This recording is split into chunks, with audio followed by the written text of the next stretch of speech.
The show opens on Little Tall Island, Maine, as residents prepare for an impending blizzard. The town buzzes with activity, people discussing the storm while gathering supplies. Inside a home, an elderly woman named Martha Clarendon sips tea and watches the news, which reports on similar storms from the past. Suddenly, a knock at her door interrupts her. When she opens it, she is brutally murdered by a stranger, and the intruder steps inside her house. Meanwhile, at the local supermarket, shoppers stock up on food for the storm. Michael Anderson, the store manager and local constable, gets a call from his wife reporting an issue at the daycare center. He quickly teams up with a friend, Alton, to check on the situation. Upon arrival, they find a girl stuck with her head between the stairs. They calmly help her and then head back to their jobs. Nearby, a boy named Davy Hopewell plays with a ball close to Martha's home. He notices the main gate is open and Martha's cane is left on the stairs, prompting him to go inside to check on her. As he enters, he calls out for Martha but soon discovers her lying dead on the floor. Suddenly, he hears a stranger's voice, taunting him that he will never play basketball for the school. Terrified, Davy runs out of the house and into the street, shouting for help while the stranger casually tosses the ball closer to him with a flick of his finger. He then throws the ball at the television, shattering the screen.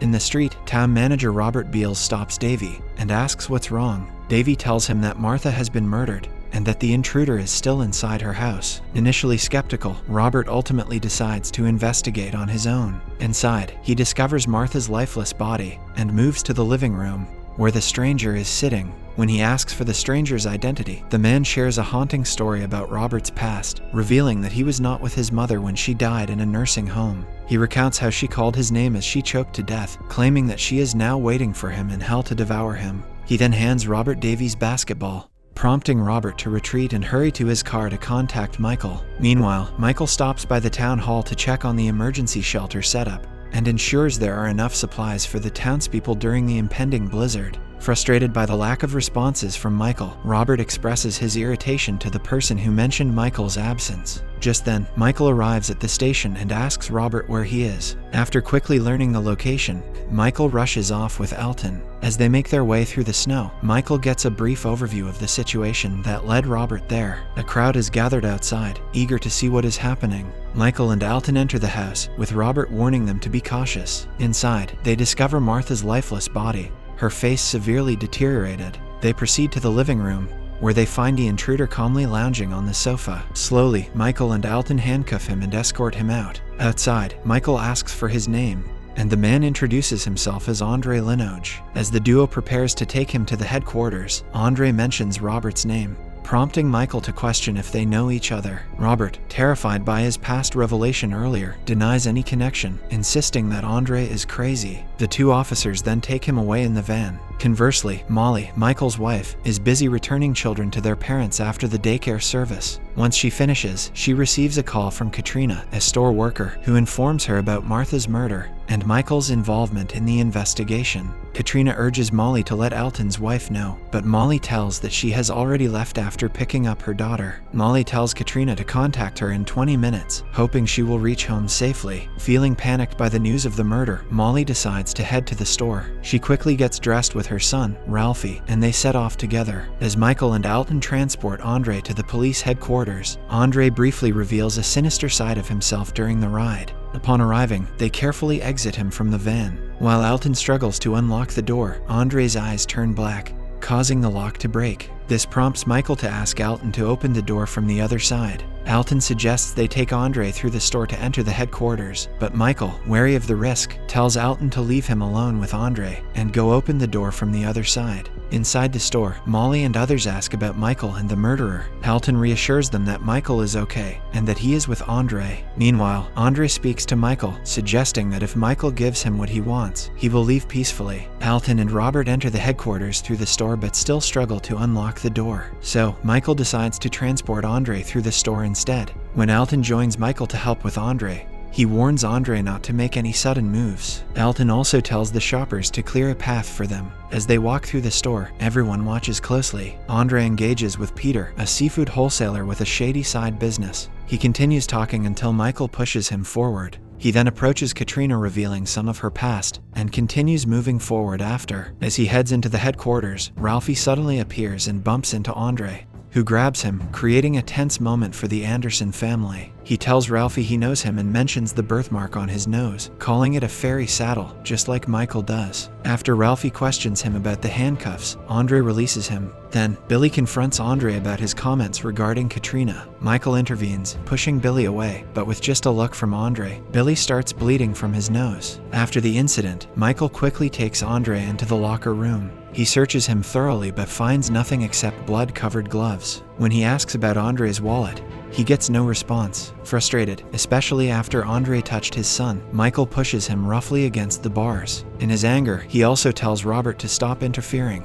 and instructs Elton to contact the state police in Machias before leaving the station. Elton struggles to contact the state police because of a lost connection. Meanwhile, Michael asks a few young men in the store to take turns watching Andre with Elton. On the streets, a tree falls on the power line, causing a brief blackout. In the dark, Peter, a local helping to take turns, sees Andre with glowing red eyes but chooses not to mention it to Elton. Meanwhile, Michael is at Martha's house gathering evidence from the crime scene. He notices a message written in blood on the wall that says, "Give me what I want, and I will go away." However, when he reaches for his camera to take a picture, the writing vanishes. The same occurs with the crane that Andre used to murder Martha. Back at the station, Andre takes control of Peter, who starts scribbling on paper without realizing it, and even repeats what Andre tells him to say to Elton. Moments later, as Elton steps out for a drink, Andre starts to chant, his eyes shifting from black to a glowing red. Then his crane appears. The crane then emerges behind a man named Lloyd,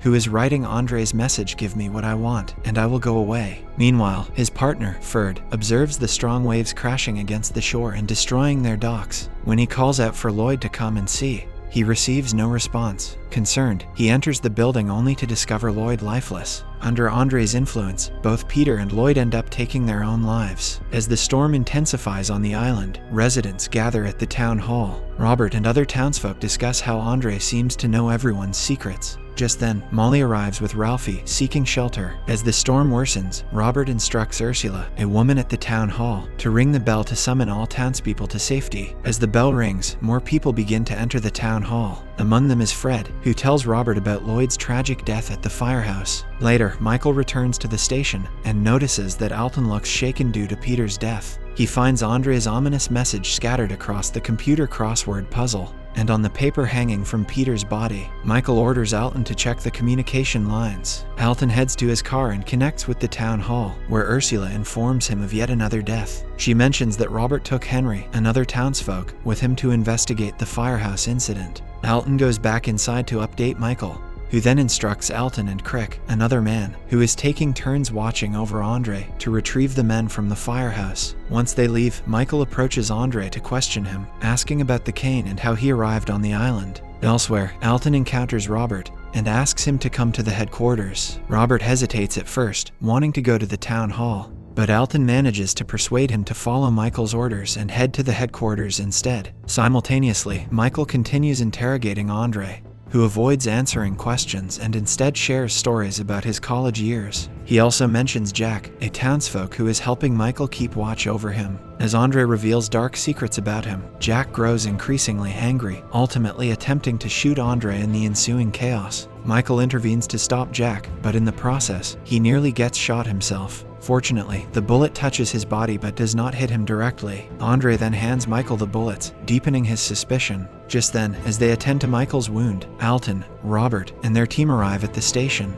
In the town hall, all the children are asleep except for Donnie, Robert's son, who is restless and wants his father to tuck him in as usual. Meanwhile, Billy and Katrina are struggling with their relationship due to Andre's revelations about their past. As they discuss their issues, Billy suddenly becomes possessed by Andre from his cell. Michael and his team notice Andre's unusual behavior, and Michael enters the cell to confront him. Despite Michael's questions, Andre focuses intently on his dark magic, urging Billy to hit Katrina with a can of apple juice while she stands with her back to him, crying over their relationship. However, Billy lacks the courage to follow through, saving Katrina from harm. This frustrates Andre, who then turns his attention to Katrina at the entrance of the town hall. He uses his cane to compel her to take it, and head to the storeroom where Billy is arranging items. Once inside, Katrina attacks Billy from behind, Meanwhile, Michael desperately tries to stop the unfolding chaos, but despite his efforts, Katrina ultimately kills Billy with the crane. Katrina steps outside, terrified by her actions, and lets out a scream that goes mostly unnoticed, except by an elderly woman in the town hall. Jonah, the woman, tries to confirm what she heard,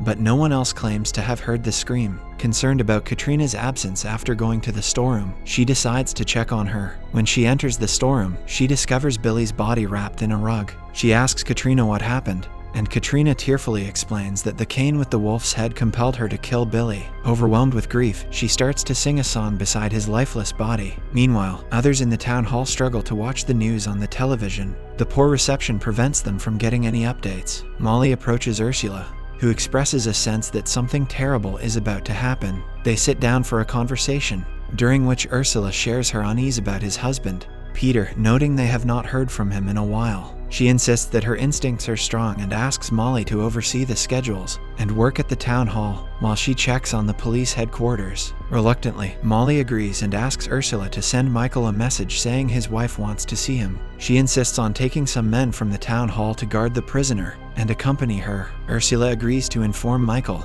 and prepares to leave the town hall. While Ursula and a man try to start the vehicle's engine, Jonah approaches them and reveals that Katrina has killed Billy in the storehouse. Ursula then insists on taking the bike herself, with Jonah as the passenger, to the police headquarters. Before they leave, she instructs the man to check the storehouse and keep the news from spreading. They then make their way through the snowy landscape to the headquarters. Meanwhile, some townspeople go to investigate the storehouse. Upon finding Katrina sitting next to Billy's body and singing, they are puzzled. They bring Katrina back to the town hall, where she is cared for despite her actions. While she is offered warm food, some men express their anger toward her for killing Billy. They suggest throwing her in jail for the murder. However, Molly and a few others try to calm the situation, reminding everyone that they have known Katrina for years. They argue that while she must face consequences, she deserves some time to collect herself first. In the station, the group discusses Andre, who makes it difficult for them to learn anything about him since he has no identification or any way to confirm his existence. Robert mentions that he knows things about his past and begins to suspect that Andre might be something inhuman. They theorize that Andre allowed himself to be captured at Martha's house as he had plenty of opportunities to escape, but chose not to. Robert urges Michael to consider killing Andre. Just then, Ursula and Jonah arrive at the headquarters, where they discover Peter's body lying outside. Ursula breaks down in tears at the sight of her dead husband, but Michael manages to calm her and brings her inside. There, Jonah informs Michael about Billy's death as well. Once Ursula has composed herself, she relays the message from Molly, prompting Michael to think about using her suggestion. He discusses the situation with Alton and decides to put him in charge until he returns. Alternatively, Andre finds another target for his games. This time, he chooses Jonah's mother. As he begins his strange behavior, the women in the station look on in confusion. However, Michael's entrance draws attention away from Andre's antics. Michael plans to take the women back to the town hall and gather more men to guard Andre. Upon arriving at the town hall, they discover Jonah's mother dead, having suffocated herself in the basin. Before her death, she likely wrote down Andre's message. Michael quietly formulates a plan to move her body from the bathroom to the storeroom, where Billy's body is kept. He also gathers a group of men to keep watch over Andre at the station. As he prepares to leave the town hall, Molly suggests that he eliminate Andre to restore some peace to their lives. Back at the station, Andre, disguised as Robert's mother, attempts to manipulate him. As he provokes Robert, he grabs a gun and aims it at Andre, but the weapon suddenly transforms into a snake. A bright light emanates from the wolf's eyes on Andre's cane, filling the room with a strange glow. Alton and his team, who are playing cards nearby, rush to assist but find the door locked. The chaotic light enables Andre to break free from his cell and escape into the storm just as Michael arrives with more men. Before leaving, Andre tells Alton to pass on a message to Michael that if he gets what he wants, he will go away. Meanwhile, in the town hall, all the residents are sound asleep, sharing the same eerie dream. News spreads that 200 residents of Little Tall Island have mysteriously disappeared, with only 4 bodies found.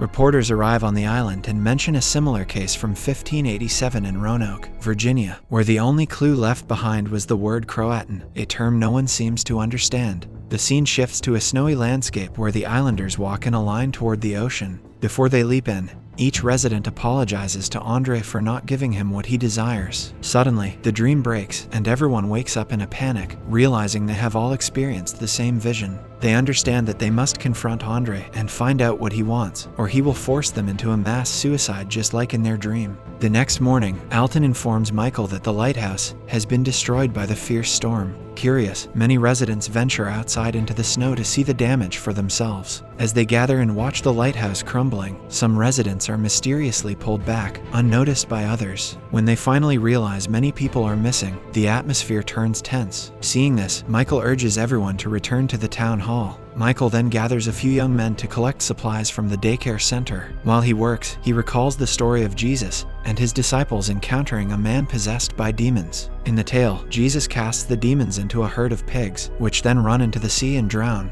Before doing so, he asks the demons for their names, and they introduce themselves as Legion. As he reflects on this story, Ralphie in the town hall finds himself drawn into a dark room, summoned by Andre.